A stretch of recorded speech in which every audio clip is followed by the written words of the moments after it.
Man is disturbed not by things but by the views he takes on them. These words were written nearly 2000 years ago by the philosopher Epictetus. At the first glance, the statement seems simple, but it hides a powerful insight about the human mind. Epictetus was born a slave in the Roman Empire.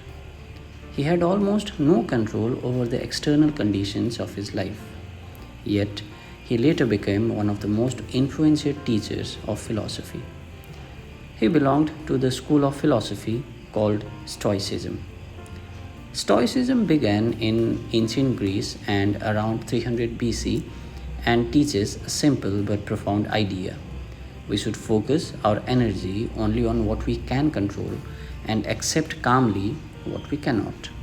According to the Stoic thinkers, much of human suffering comes from trying to control things that are outside our power. Epictetus explained this idea through a simple observation.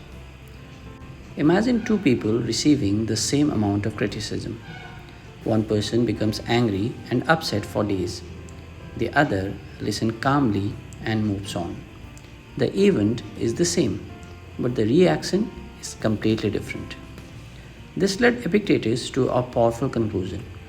The world can be divided into two categories: things that are within our control and things that are not in our control.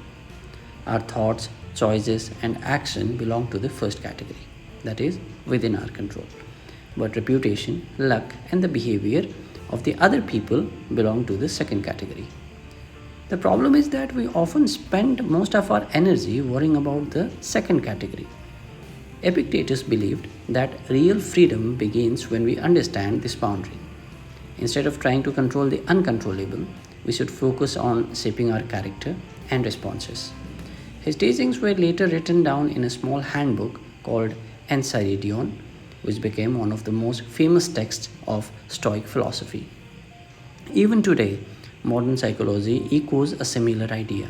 Our interpretation of events strongly influences our emotions.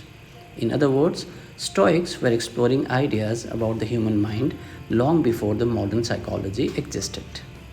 So, the next time something frustrating happens, it might be worth asking a simple question: is this something I can truly control?